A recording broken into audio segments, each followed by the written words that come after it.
Shortly after I'd announced I was running for state assembly, a well-meaning Muslim uncle pulled me aside. In a quiet voice, he told me I did not have to tell people I was Muslim. He agreed when a radio host said that I would cheer another 9/11. Yesterday, Eric Adams said that we can't let our city become Europe. I want to use this moment to speak to the Muslims of New York City. I want to speak to the memory of my aunt who stopped taking the subway after September 11th because she did not feel safe in her hijab. Growing up in the shadow of 9/11, I have known what it means to live with an undercurrent of suspicion in this city. I will always remember the disdain that I faced, the way that my name could immediately become Mohammed, and how I could return to my city only to be asked in a double-mirrored room at the airport if I had any plan on attacking it.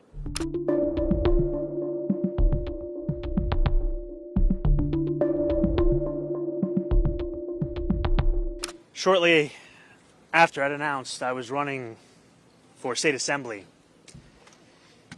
a well-meaning Muslim uncle pulled me aside. He smiled softly and looked at me with care.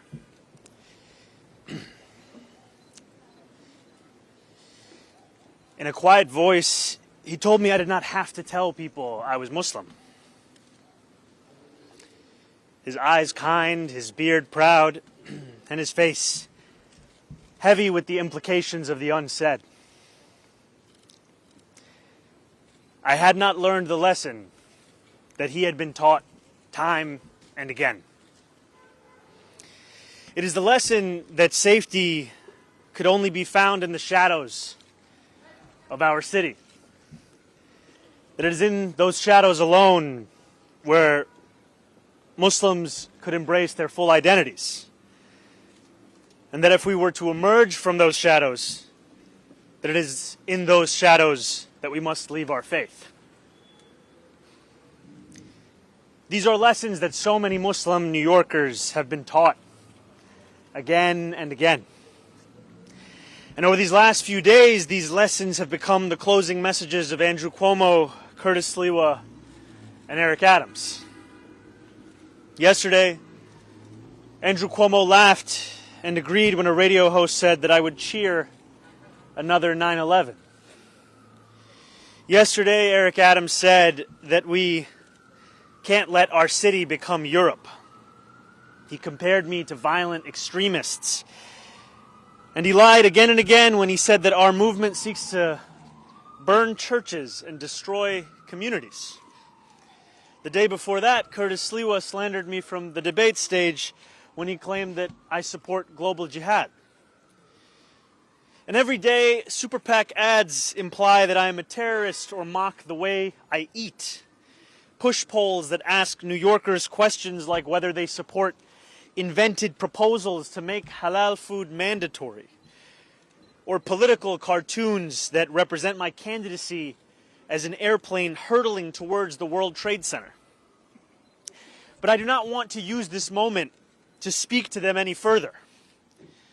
I want to use this moment to speak to the Muslims of New York City.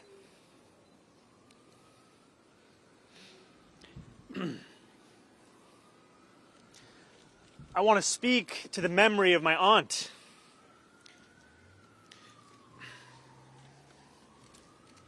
who stopped taking the subway after September 11th because she did not feel safe in her hijab. I want to speak to the Muslim who works for our city, whether they teach in our schools or walk the beat for the NYPD. New Yorkers who all make daily sacrifices for the city they call home, only to see their leaders spit in their face. I want to speak to every child who grows up here, marked as the other, who is randomly selected in a way that never quite feels random, who feels that they carry a stain that can never be cleaned. Growing up in the shadow of 9/11, I have known what it means to live with an undercurrent of suspicion in this city. I will always remember the disdain that I faced, the way that my name could immediately become Mohammed, and how I could return to my city only to be asked in a double-mirrored room at the airport if I had any plan on attacking it. And since I was very young, I've also known that I was spared the worst of it.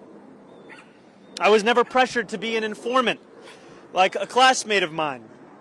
I've never had the word terrorist spray painted on my garage as one of my staff had to endure.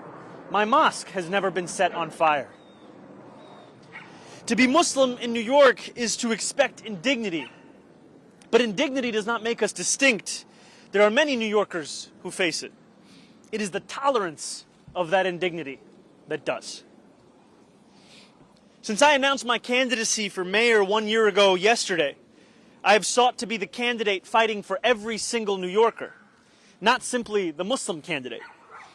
I've carried these indignities with me each moment of this race, doing so all the while as the first major Muslim candidate in the history of our city. I thought that if I could build a campaign of universality, I could define myself as the leader I aspire to be, one representing every New Yorker, no matter their skin color or religion, no matter where they were born. I thought that if I worked hard enough, it would allow me to be that leader. And I thought that if I behaved well enough, or bit my tongue enough in the face of racist, baseless attacks, all while returning back to my central message, it would allow me to be more than just my faith. I was wrong. No amount of redirection is ever enough. In doing this, I have told the wide-eyed young child in Jackson Heights or the first-time voter in Parkchester that they too should remain in the shadows. In many ways, I have become that same uncle who pulled me aside 6 years ago. No more. The dream of every Muslim is simply be treated the same as any other New Yorker. And yet for too long, we have been told to ask for less than that and to be satisfied with whatever little we receive. No more. For as long as we have lived, we have known that no matter what anyone says, there are still certain forms of hate that are acceptable in this city. Islamophobia is not seen as inexcusable. One can incite violence against our mosques and know that condemnation will never come. Elected officials in this city can sell T-shirts calling for my deportation without any fear of accountability. The consequences amidst this inaction are stark. More than 1 million Muslims in this city existing all while being made to feel as if we are guests in our own home. No more. We stand on the precipice of an election, but that is not what today is about. We know that in less than 2 weeks we will say goodbye to a disgraced former governor and our current indicted mayor. The bigger question is whether we are willing to say goodbye to something much larger than either of these two men. It is whether we are willing to say goodbye to anti-Muslim sentiment that has grown so endemic in our city that when we hear it, we know not whether the words were spoken by a Republican or a Democrat. We know only that it was spoken in the language of politics of this city. In an era of ever-diminishing bipartisanship, it seems that Islamophobia has emerged as one of the few areas of agreement. And while I appreciate all who have rushed to my defense over these past few days, I think of those Muslims in this city who do not have the luxury of being the Democratic nominee, who do not have the luxury of being deemed worthy of solidarity. While my opponents in this race have brought hatred to the forefront, this is just a glimpse of what so many have to endure every day across this city. And while it would be easy for us to say that this is not who we are as a city, we know the truth. This is who we have allowed ourselves to become. And a question lies before each of us. Will we continue to accept a narrow definition of what it means to be a New Yorker that makes smaller every day the number of those guaranteed a life of dignity? Will we remain in the shadows, or will we together step into the light? There are 12 days remaining until Election Day. I will be a Muslim man in New York City each of those 12 days and every day that follows after that. I will not change who I am, how I eat, or the faith that I am proud to call my own. But there is one thing that I will change. I will no longer look for myself in the shadows. I will find myself in the light. Thank you very much.